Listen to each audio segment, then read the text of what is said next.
En medio de incidentes e intercambios verbales, jueza declara inocente a periodista Martín Pallares en juicio interpuesto por el expresidente Rafael Correa. Movimiento Unidad Popular demanda la aplicación de medidas cautelares en contra de Rafael Correa para que no pueda salir del país. Cámara de Transporte anuncia suspensión del servicio en Quito desde las 0 horas de este martes 4 de julio por falta de respaldo para aprobar el incremento de pasajes. Unidad Educativa presentó disculpas públicas a los familiares de 41 menores que fueron víctimas de abuso sexual en la capital. En lo internacional, al menos 18 muertos al chocarse e incendiarse un autobús de jubilados en Alemania. Además, tiroteo en Francia deja un muerto y 6 heridos. Lunes 3 de julio, amigos, muy buenas noches y gracias por acompañarnos en esta nueva semana. Javier, buenas noches. Buenas noches, María Mercedes. Hay abundante información que tenemos para compartir con todos ustedes. Aquí iniciamos. Esta violencia que viven las niñas cada día va minando su autoestima y su capacidad de crecer como una ciudadana, como una persona que se sabe sujeto de derechos y que es una persona empoderada. Las disculpas públicas que una unidad educativa ofreció a familiares de 41 menores de edad abusadas en Quito desata la problemática de la violencia infantil. Según expertos, esta violencia se debería a sociedades patriarcales o a patrones socioculturales que han normalizado ciertos tipos de agresión. Más adelante, un completo informe. Otras noticias, el periodista Martín Pallares fue declarado inocente, esto luego de la audiencia de juzgamiento tras la demanda presentada por el expresidente Rafael Correa, quien acusaba a Pallares de injurias y descrédito por una publicación periodística. La diligencia se realizó en medio de fuertes intercambios verbales y roces físicos de simpatizantes de la oposición y del expresidente. Rafael Correa no asistió a la audiencia. A la audiencia llegaron todos menos el denunciante. El expresidente Rafael Correa había desistido de acudir a la diligencia que se realizó en medio de gritos, empujones y hasta con roces físicos entre simpatizantes del expresidente y ciudadanos que habían llegado para apoyar al periodista Martín Pallares. Varios periodistas fueron agredidos por simpatizantes del expresidente. Los ánimos estaban tan caldeados que llegó un punto en el que hasta exlegisladores casi llegan a los puños.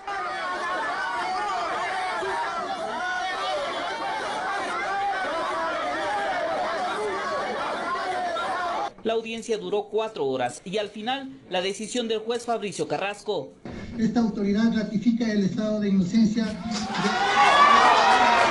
Decisión que dejó congelados a los seguidores del expresidente, que optaron finalmente por gritar consignas en contra de la justicia y de los periodistas. ¡Ustedes, todos ustedes malditos! ¡Porque no hablan la verdad! ¡Tienen que hablar la verdad! ¡Ya basta! ¡Basta! Martín Pallares asegura que esta no es una victoria personal, sino una victoria de los periodistas y de la libertad de expresión.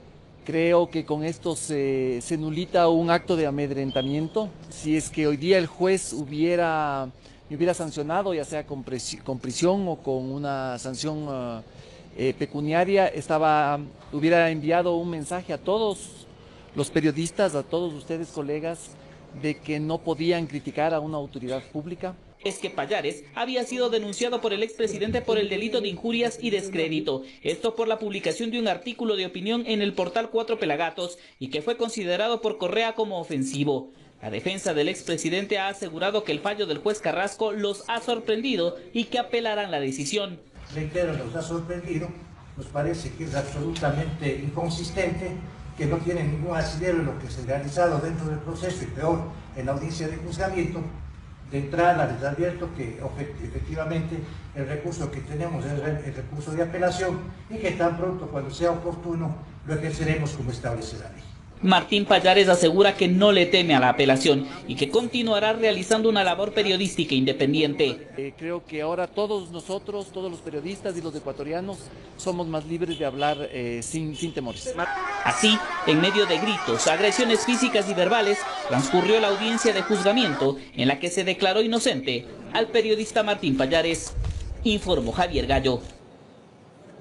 Con 132 votos a favor de la Asamblea Nacional, censuró políticamente al excontralor Carlos Polit. La sesión de este domingo fue extensa en medio de un largo debate. Los legisladores de oposición y oficialismo coincidieron en la necesidad de censurar al exfuncionario involucrado en supuestos actos de corrupción en el caso Odebrecht. De manera sorpresiva, uno de los abogados defensores del excontralor llegó a la Asamblea para entregar un documento en el que solicitaba la suspensión del juicio político. Hemos manifestado reiteradamente el deseo del doctor Polit de regresar al Ecuador a decir su verdad, porque a él lo que han querido es callarlo a través de una conspiración que no le permite estar presente en este juicio político. Que lo que se iba a vivir en la legislatura no era más que un show mediático orquestado por el oficialismo. Yo personalmente he venido solo a entregar este escrito. No voy a prestarme para comparecer a este circo romano en que los verdugos ya decidieron la suerte de la víctima. Pero este pedido no pasó. La sesión se instaló pasada las 3:30 de la tarde. En la sustentación del juicio, el asambleísta interpelante defendía el proceso que decía se había llevado a cabo de manera legal. Es responsabilidad de todos nosotros sancionarlo, censurarlo. No podemos destituirlo, porque efectivamente el señor ya está renunciadito. Que la ausencia del contralor en este proceso deja en evidencia la debilidad de su defensa, aseguraban. Esta asamblea no necesita más argumentos. Después de que hemos escuchado el nivel de defensa que el señor Polit ha presentado el día de hoy. Ya en el debate, el oficialismo defendía este proceso, pues argumentaba que son ellos los que han inaugurado la lucha contra la corrupción. La política se hace con ética, con frontalidad, no con charlatanería, como algunos pretenden a través de un show mediático. No es más fiscalizador el que grita, ofende y miente. No es más fiscalizador el que convoca al pueblo a levantarse. Fiscalizador real es el que, teniendo la frente en alto y las manos limpias, persigue la corrupción. Cosa que en la oposición rechazaban y aclaraban. El partido de gobierno, estimados conciudadanos que nos están viendo y asambleístas, ha sido el absoluto responsable de la designación de Carlos Polit.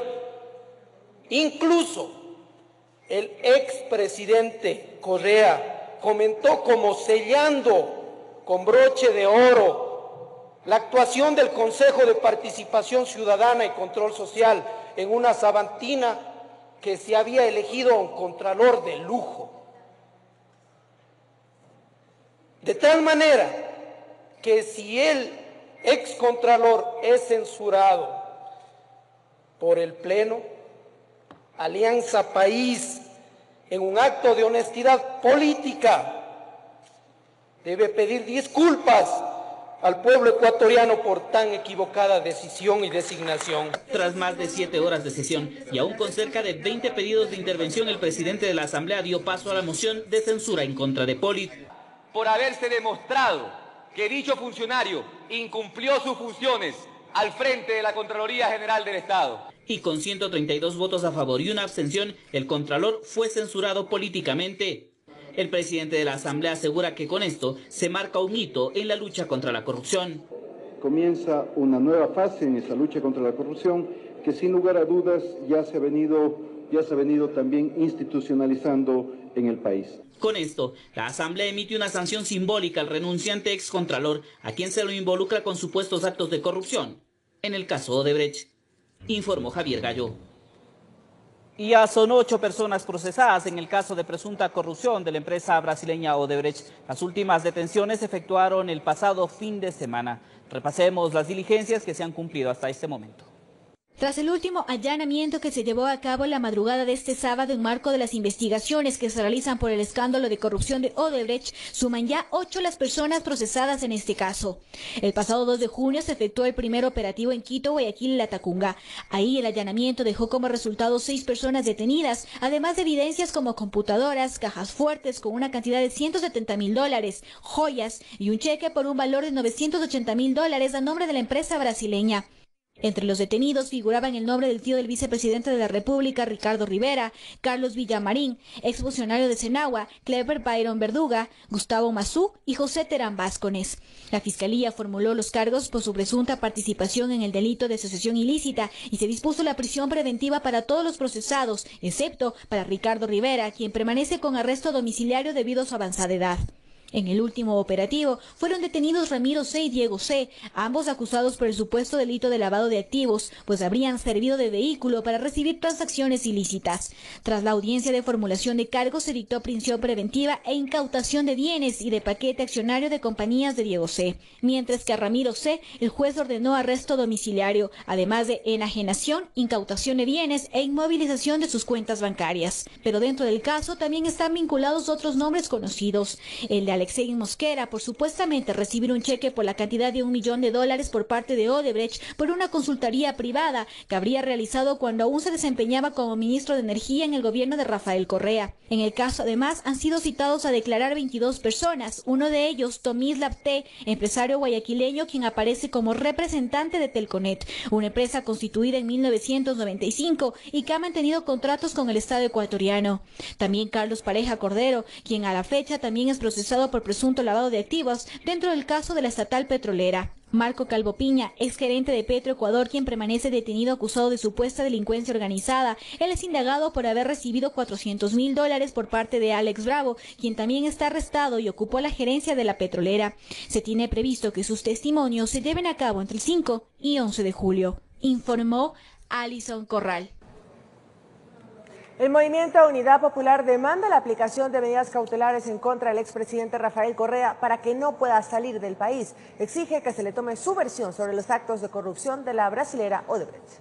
¡Rechazo! ¡Rechazo! Varios miembros del Movimiento Unidad Popular con banderas rojas llegaron hasta los exteriores de la Fiscalía General del Estado, Centro Norte de Quito, para exigir se apliquen medidas cautelares en contra del expresidente Rafael Correa e impedir que pueda salir del país. Hay varias noticias de prensa en las que se establece que en este mes, a principios de julio, Rafael Correa se irá a Bélgica. Nosotros le decimos que el pueblo ecuatoriano reclama que no pueden irse del país sin rendir cuentas. Giovanni Atariguana, director nacional de Unidad Popular, dice que existen indicios suficientes para que Correa sea llamado a la Fiscalía a rendir su versión sobre la relación del Estado ecuatoriano con Odebrecht cuando fue ministro de Economía en el gobierno de Alfredo Palacios, sobre el Toachi Pilatón, y explicar por qué luego de haber sido expulsada la brasilera, fue readmitida en el país para que siga operando en la contratación pública. En que se tome en cuenta una última investigación periodística que establece que Rafael Correa ya negoció con Odebrecht cuando era ministro de Economía. Dicen que el pasado 5 de junio efectuaron un pedido de vinculación de Correa y Jorge Glass en las investigaciones que lleva adelante la Fiscalía sobre los actos de corrupción de Odebrecht, pero no han tenido respuesta alguna. La Fiscalía General del Estado debe hacer de oficio el pedido de medidas cautelares que en el ámbito jurídico corresponden para evidentemente luchar contra la corrupción y si es necesario meter a la cárcel a aquellos que se han llevado los recursos del Ecuador y por supuesto hay que discutir medidas para que devuelvan todos los recursos que se han llevado. De no dar paso a su pedido, responsabilizan a la Fiscalía de a futuro registrarse alguna anomalía con las personas que piden sean investigadas. Informó Héctor Romero. Cambiamos de tema. Representantes del Frente Único de Defensa del IES solicitarán al presidente Lenín Moreno la destitución del presidente del directorio Richard Espinosa. Ellos aseguran que Espinosa atentó contra la institución al negar la deuda que el Estado tiene con el Instituto de Seguridad Social. Por el cambio. La solicitud la realizaron primero ante los medios de comunicación. No obstante, planean llevar una carta hasta la presidencia para formalizar su pedido. Se trata del Frente Único de Defensa del IES, quienes exigen que se destituya al presidente del directorio de este instituto, Richard Espinosa. Que solicitarle al señor presidente de la República, Lenín Moreno Garcés, que les pida la renuncia, que le exija la renuncia a Richard Espinosa En medio de su pronunciamiento, hubo un pequeño altercado. Es que dos personas que dijeron ser afiliados del IES defendieron la postura del presidente del directorio. Está equivocado, señor. No estamos de acuerdo en lo que diga. Usted no hable a favor de todo el país, porque no entiende. ¿Cómo nunca? No es así. El Frente asegura que Espinosa ocultó la deuda que el Estado tiene con el IES y que eso perjudica a los afiliados. Por cuanto eliminó, borró de los balances la cantidad de 2.528 millones de dólares. Él fue el que dio la orden, junto a la directora general del IES, que eliminen esta deuda del Estado por concepto de salud. Pero no solo ellos han solicitado esta acción. Grupos de jubilados también lo han hecho, incluso con una demanda puesta en la Fiscalía. No obstante, según Espinosa, él no se irá, pues explica que no ha atentado contra los fondos del IES. Yo puedo y soy receptivo con cualquier persona que pueda o que no pueda estar de acuerdo conmigo. Pero lo que jamás voy a permitir es que haya alguien que te insulte y que cuidado, que te digan que ha asaltado, que ha atracado, que ha robado. El Frente Unitario acudirá el martes 4 de julio hacia la presidencia y ahí pedirá una cita con el primer mandatario Lenín Moreno. En Quito informó Andrea Orbe. Fundamedios y el Colegio de Abogados de Pichincha cuestionan la resolución emitida por el exfiscal Galo Chiriboga sobre la demanda contra Carlos Ochoa, superintendente de Información y Comunicación, con lo que le libra de responsabilidad. Exhortan al juez de la causa eleve a consulta del proceso al actual fiscal. Fundamedios y el Colegio de Abogados de Pichincha rechazan la resolución emitida por el exfiscal Galo Chiriboga. El doctor Chiriboga, como último acto de su gestión, solicita el archivo de la causa porque, según él, 11 expedientes con texto adulterado no constituyen delito de falsedad. Esto en relación a la denuncia que presentaron en octubre pasado en contra de Carlos Ochoa, superintendente de la Información y Comunicación, por el supuesto delito de falsedad de documento público, para sancionar a medios de comunicación. El señor Ochoa y los funcionarios de la superintendencia, en 11 expedientes contra 10 radios, porque a una la sancionaron 2 veces, adulteran el texto de la ley, adulteran el texto de la disposición transitoria sexta y emiten resoluciones. También cuestionan el no haber sido notificados a tiempo y enterarse por terceros, mes y medio después de emitida la resolución. Hemos presentado un escrito en el que solicitamos al juez de la causa que eleve esto de consulta al actual fiscal general, porque es el actual fiscal general el que tiene que pronunciarse. Queremos saber qué es lo que opina. Si es que 11 expedientes en donde está el texto adulterado de la ley, modificado además a propósito, para poder adaptarlo a las sanciones que se aplica a la radio, ¿son o no son suficientes? Y bajo ese esquema esperamos que en este caso la nueva institucionalidad de la Fiscalía en lo que corresponde tenga en cuenta lo que está sucediendo también con este proceso y, de ser el caso, tome los correctivos. Al respecto, la Superintendencia de la Información y Comunicación, mediante comunicado de prensa, entre otras cosas, señala que la Supercom acoge íntegramente el pronunciamiento emitido por la Fiscalía General del Estado. Este ha sido remitido a la Corte Nacional de Justicia, siguiendo con el procedimiento respectivo en el cual se determina que no ha existido indicio, prueba o elemento de convicción alguno que conduzca a establecer responsabilidades penales atribuibles a la máxima autoridad de esta entidad, informó Héctor Romero. Y fue postergada la resolución de la Corte Nacional de Justicia, donde se debía informar si se acepta o no el pedido de habeas corpus que buscaba se levante la orden de detención que pesa en contra del exasambleísta Clever Jiménez y de Fernando Villavicencio. Los dos fueron sentenciados por el juez Jorge Blum, quien ordenó el 28 de octubre de 2016 la prisión preventiva de Jiménez y Villavicencio, acusados de divulgar presuntamente mensajes enviados al entonces presidente de la República, Rafael Correa. La decisión del juez se podrá conocer en 48 horas.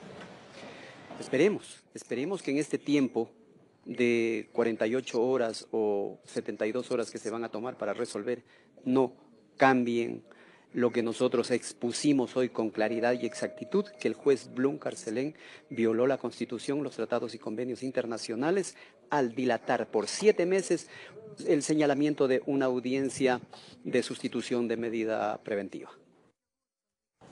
Ahora nos enlazamos con nuestra compañera Adriana Rojas desde el Palacio de Carondelet, en el centro de la capital. Ahí está el presidente de la República, Lenín Moreno, quien mantiene diálogos con Patricio Zambrano, el presidente del Partido Socialista, y también con Carlos Andrade, secretario ejecutivo del Partido Comunista. Queremos la completa información, Adriana, a esta hora. Muy buenas noches. María Mercedes, amigos televidentes, muy buenas noches. Efectivamente, nos encontramos en el Palacio de Carondelet, en el centro de la capital.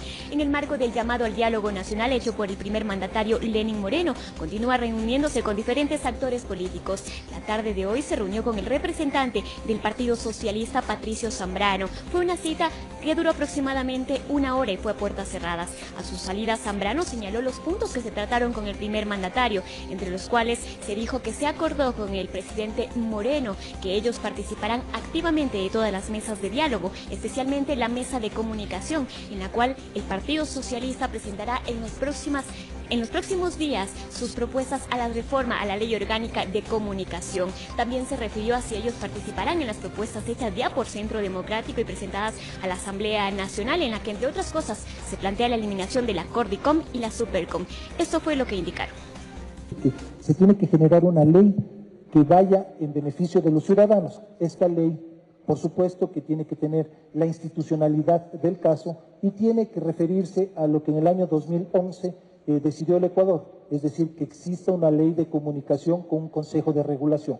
Tenemos que ver hasta qué punto ese consejo de regulación nos puede permitir ir avanzando en la estructuración de política pública que vaya no solamente hacia los medios de comunicación, vuelvo a insistir que eso es importante, sino a la responsabilidad que puede tener el ciudadano con respecto a la comunicación en su conjunto. Es decir, debemos también pensar en redes sociales, debemos pensar en un número de elementos que puedan unirse para que exista una ley que nos ayude a todos a mejorar la comunicación.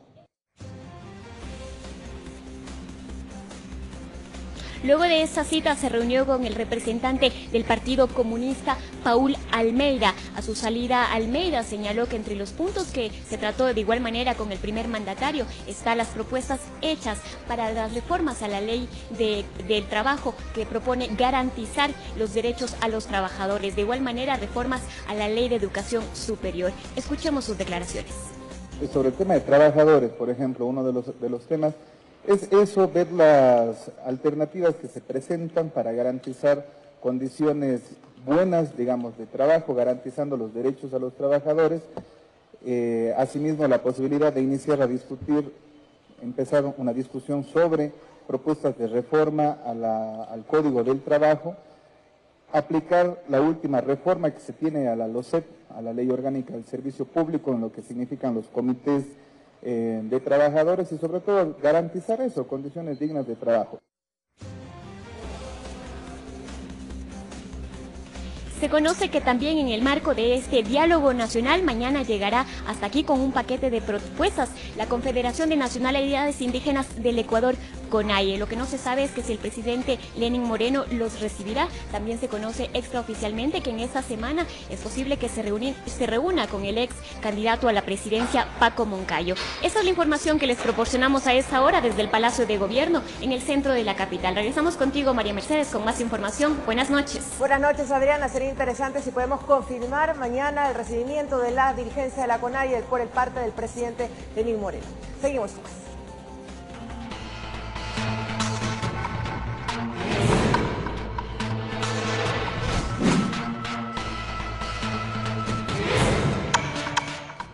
Revisamos otras noticias. Habitantes de los alrededores de la vía Durán-Yaguachi, donde se registró un choque entre dos buses que dejó 2 fallecidos y 22 heridos, aseguran que los accidentes son constantes. Por su parte, el jefe de tránsito de la CTE, coronel Raúl Flores, informó que ya se dispuso la instalación de los radares móviles para regular el exceso de velocidad.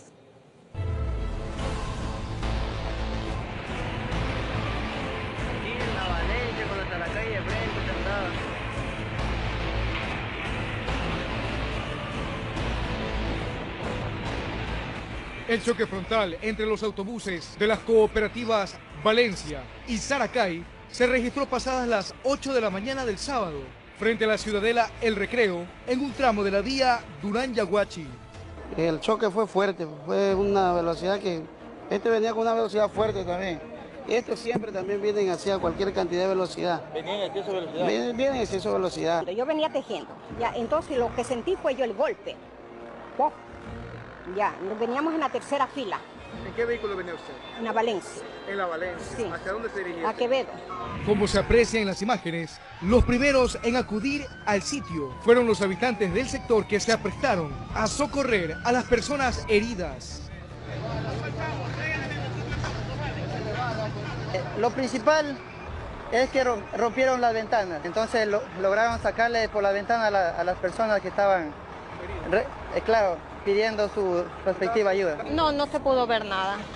Lo único fue que escuchamos un grito del señor chofer. ¿Qué pasó?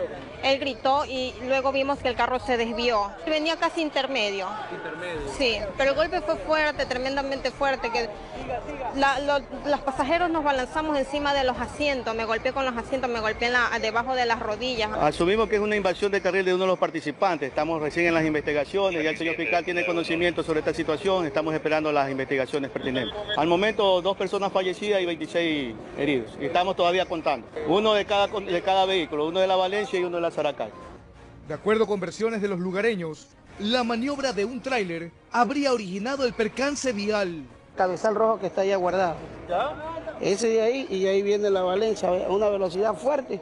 A lo que viene la velocidad fuerte, lo impacta el de acá porque no avanzó a detenerse. Se tiene conocimiento que la motivación o el móvil habría sido por otro vehículo que viniendo en sentido de Yaguachi a Durán, ingresó al lugar donde estamos. Van a ver a mi espalda un vehículo estacionado, un tráiler color rojo, que estaba ingresando acá. Entonces el vehículo que venía de Durán a Yaguachi, a fin de evitar impactar a ese vehículo, se va al otro carril y en ese momento se produce el accidente con la Saracay. Las personas heridas fueron trasladadas a diferentes hospitales y casas asistenciales en Durán y Guayaquil, mientras que los automotores involucrados al centro de retención vehicular hasta que se establezcan las causas reales que originaron este nuevo accidente que tiñe de sangre las carreteras del país, informó Ítalo Ruiz. Una persona fallecida, 3 heridas, dejó un atropello registrado en el sur de Quito. Las investigaciones determinarán las causas que generaron el grave accidente. El pequeño vehículo, que era conducido por una mujer, circulaba en sentido oriente-occidente, según testigos que caminaban por la calle Palenque, indicaron que de pronto se cruzó de carril y se fue contra varias personas que estaban en la acera. El vehículo se encontraba viniendo y obviamente atropelló a las personas. No se sabe por datos técnicos si iba a exceso de velocidad o no, porque sí impacta a 3 personas moradoras del sector. Los heridos quedaron tendidos en el asfalto. Al sitio del accidente llegaron paramédicos del cuerpo de bomberos y ambulancias del IES para asistir a los afectados. Lamentablemente, producto del golpe, 3 personas resultaron con lesiones graves, entre ellas un menor de edad. 3 personas se encontraban con politraumas y una persona policontusa. Sí, estamos en espera del personal respectivo de la respectiva institución para que realice el levantamiento del cadáver. Un hombre de aproximadamente 40 años de edad no soportó la gravedad de las lesiones, murió a los pocos minutos. Peritos del CIAT serán los encargados de levantar el informe y determinar las causas del accidente registrado en la intersección de las calles Maldonado y Palenque al sur de Quito. Se están realizando los peritajes con personal del CIAT y se procederá con el procedimiento respectivo. La conductora, en medio de los gritos y pedidos de auxilio, entró en pánico. Sin saber lo que pasó, permaneció en el lugar. Minutos más tarde, agentes de tránsito la trasladaron en calidad de detenida para ser puesta a órdenes del juez de tránsito. La persona fue trasladada primero a hacerse una valoración médica para descartar algún tipo de anomalía o algún tipo de golpe, sobre todo, dando también como negativa una prueba de alcoholemia. Doloroso inicio de semana para varias familias, unas están de luto, otras pendientes de la recuperación en hospitales, y quien conducía con prisión preventiva. En Quito informó Iván Casamen. 5 personas resultaron heridas y una mujer de 38 años falleció tras un accidente de tránsito registrado en el cantón Montúfar, provincia del Carchi. Aparentemente el exceso de velocidad provocó el percance. Un lamentable accidente registrado en el cantón Montúfar en la Panamericana Norte dejó como saldo 5 personas heridas y la copiloto de uno de los 2 vehículos que colisionaron fallecida. La atención fue oportuna y se la realizó una vez que la llamada ingresó hasta la sala de emergencia del ECU 911. Se trata de un choque frontal del cual producto del mismo resulta una persona fallecida, 5 personas heridas.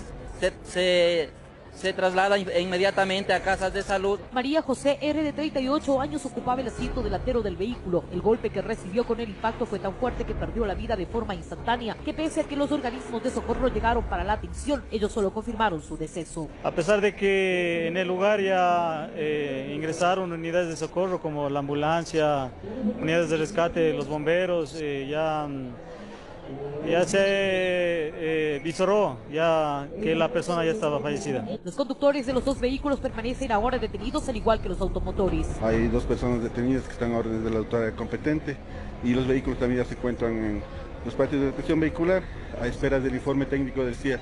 De acuerdo a los primeros análisis que realizan los agentes del CIAT, se determinaría que uno de los vehículos viajaba a exceso de velocidad, lo que no le permitió realizar una maniobra adecuada, chocando frontalmente con el otro automotor. El exceso de velocidad, la impericia, la distracción es uno de los motivos principales por los que se producen estos accidentes de tránsito. De acuerdo a las estadísticas, se conocía que la provincia del Carchi registraba un número alto en cuanto a accidentabilidad, lo que se ha visto reducido en este último semestre. La provincia del Carchi bajó este año a categoría A, es decir, a los distritos menos conflictivos en accidentes de tránsito. Hay una reducción de cerca del 37% en accidentes. Desde la provincia del Carchi informa Miriam Enríquez. Una presunta organización transnacional dedicada al envío de droga al exterior fue desarticulada por agentes antinarcóticos en la provincia de Pichincha. 12 personas extranjeras fueron detenidas. Según las investigaciones y coordinaciones con Policía Colombiana y la DEA, los mexicanos liderados por un ciudadano colombiano tejieron una estructura narcodirectiva para enviar droga mediante correos. Aparentemente utilizaron 3 inmuebles para camuflar la actividad ilícita, 2 ubicados en el distrito metropolitano de Quito y 1 en el cantón Rumiñahui, que estaban asentándose y utilizando como base de operaciones la provincia de Pichincha. La supuesta red transnacional, desarticulada por agentes de la Unidad de Investigaciones Antinarcóticos UIAN, contaba con un líder financista, colaboradores, seguridad y quienes se encargaban de camuflar cocaína en semillas de cacao de exportación. Los extranjeros habrían llegado al país específicamente para cumplir con labores designadas por el cabecilla. Supuestamente el dinero ingresaba desde México. Aproximadamente tiene 2 meses ya acá en el Ecuador. ¿Sí? Vinieron utilizando diferentes rutas, vía aérea, una parte de la organización, otra vino vía terrestre desde Colombia. Esto con el fin de desviar la atención de la autoridad acá.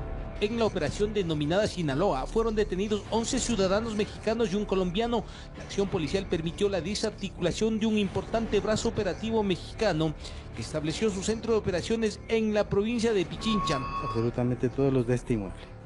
Otros allanamientos que se hayan realizado. Se hicieron 2 allanamientos más en 2 inmuebles diferentes. Se trataría de una organización dedicada a la copia, adecuación y envío de cocaína. En el domicilio ubicado en Sangolquí encontraron una especie de bodega donde tenían semillas de cocaína. Cuando ingresaron los policías estaban en plena actividad, es decir, adecuando el polvo blanco en las pequeñas pepas. ¿Dónde se ve cuando cambia de color? Sí, de ese azul con el escudo hacia azul. Y acá el ese blanco lechoso. El trabajo permitió el decomiso de 101 kilos de cocaína, evitando la circulación en mercados internacionales de 280.000 dosis, además del decomiso de $72.000. En Quito informó Iván Casamino. En Cuenca, habitantes de la ciudadela Jaime Roldós se encuentran en riesgo de perder sus viviendas debido a un deslizamiento que se reactivó luego de varios años. Los moradores solicitan la pronta intervención de las autoridades. No hará espuma en la ladera, me dijo, y como yo era querido de él, yo mismo hago la ladera y fin, se fue mi casilla. Así de arrepentido está don Miguel Puma, uno de las 25 familias que están a punto de perder sus viviendas debido a la reactivación de un deslave que hace aproximadamente 5 años causó grandes perjuicios en la ciudadela Jaime Roldós de la ciudad de Cuenca. Algunos todos están pensando de arriba, todos están diciendo que puede estar en peligro. Varias de las construcciones están a punto de derrumbarse. El suelo cede de forma alarmante. Las gritas aparecen por todas partes, anunciando el peligro. Porque no calma el agua de bajar por ahí. Ahorita se hace hundió ya. Y aquí esta casita no está en peligro. La huella de la desgracia pasada con las casas vecinas, a las que se encuentran casi en el aire, están visibles en el gran barranco formado por el inmenso deslizamiento hacia las viviendas de la parte baja del sitio de la desgracia.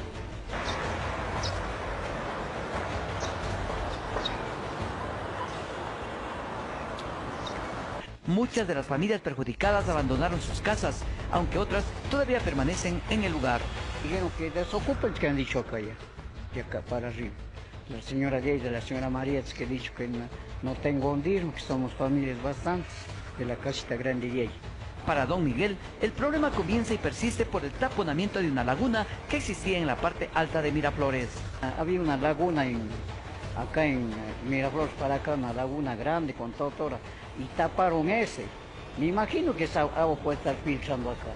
Se pide urgentemente la declaratoria de emergencia para encontrar las soluciones que permitan parar la destrucción de este populoso barrio. Estado de emergencia, urgente que haga el alcalde para que solucione, no pase nada a las casitas.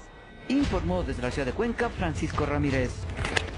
Tras el colapso de una tarima en una corrida de toros en Lumbicí, se analizan las causas del incidente. Según la normativa, quien entregó los permisos para que se efectúe el evento debe asumir las responsabilidades de que se cumplan las medidas de seguridad.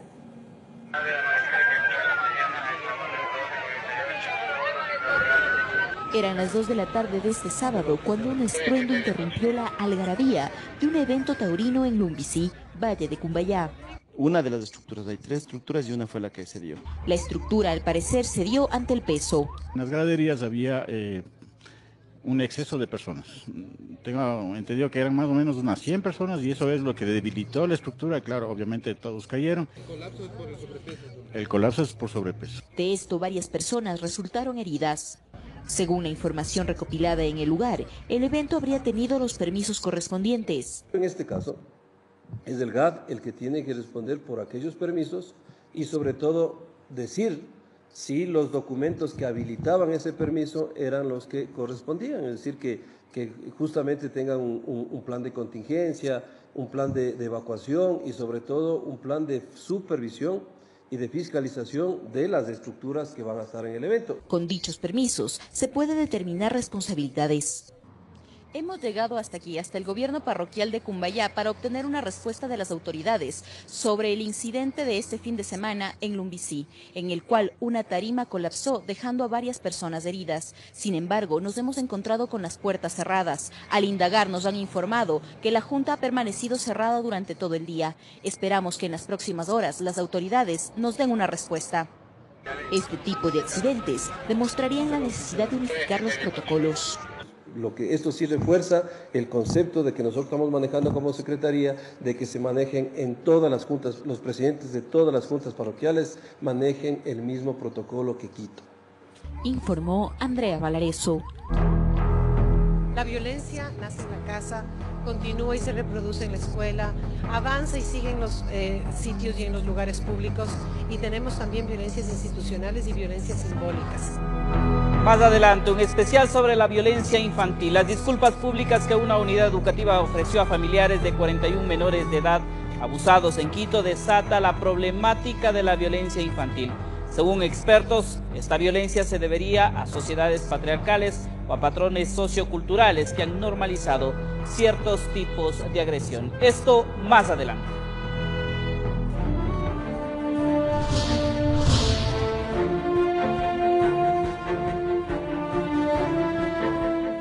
Transportistas urbanos de la capital paralizan sus actividades desde las 0 horas de este martes. La falta de respaldo para aprobar el incremento habría originado la suspensión del debate final en el Pleno del Consejo Metropolitano. Son 14 años durante los cuales no se ha revisado la tarifa de transporte público en Quito. Hace pocas semanas, el alcalde de la capital, Mauricio Rodas, propuso debatir la posibilidad de un incremento, generando gran expectativa entre el gremio de choferes, pues aseguran que sus actuales ingresos no les alcanzan para cubrir todos sus gastos. Quito, mejor que todas las provincias o ciudades del Ecuador, ha mejorado el parque automotor, ha centralizado caja común. Hemos hecho cuantiosas inversiones, pero lamentablemente no le está reconociendo la municipalidad y la autoridad competente, y eso nuevamente digo, dejo en su absoluta responsabilidad de este proceso que no ha podido ejecutar. El pasado viernes se tenía previsto debatir el alza en el Consejo Metropolitano. Sin embargo, fue suspendida por el burgomaestre pocas horas antes de la convocatoria. Al parecer, por falta de acuerdos. Entiendo que no hubo los votos para determinada tesis. Lo que ha provocado malestar entre los transportistas, quienes paralizarán sus actividades desde las 0 horas de este martes. Advierten que la medida será indefinida hasta que suban los pasajes. Es responsabilidad del Estado asumir todas estas políticas, pero lamentablemente no está respetando los estudios técnicos que el municipio lo tiene.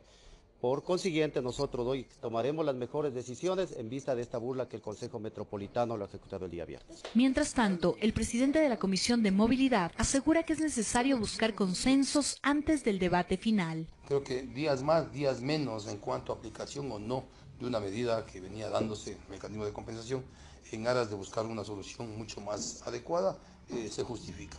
Yo llamaría al diálogo a todos los actores. El alcalde tendrá que convocar a cada uno de esos actores para poder ir decantando el tema, el inconveniente y buscando estos consensos.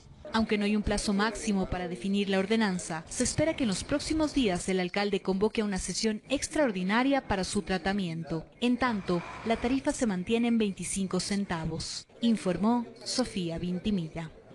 19 horas con 36 minutos, mucha atención. Hace pocos minutos el municipio de Quito ha anunciado que todo el sistema de transporte público estará activado y ante este anuncio de los transportistas, los quiteños también tienen diferentes opiniones en torno al servicio que están dando y al que brindan los transportistas en esta ciudad.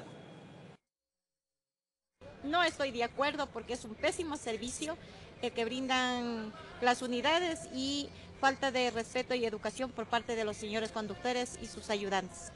Que no se eleve tanto, o sea, se tiene que hacer una revisión pero moderada. Parece mal porque hay muchas personas que se movilizan solo con 25 centavos y que alcen más no creo que sería justo. Para que alcen el pasaje tendrían que haber unas buenas unidades mecánicamente y el servicio al usuario ser mejor. Evitar la aglomeración de los pasajeros y para evitar eso mi forma de ver es de que debería haber más unidades. Si se mejora la atención también de que paren en donde debe ser, estaría de acuerdo. La verdad deberían analizarlo muy bien. No estoy de acuerdo con ese alza de pasaje.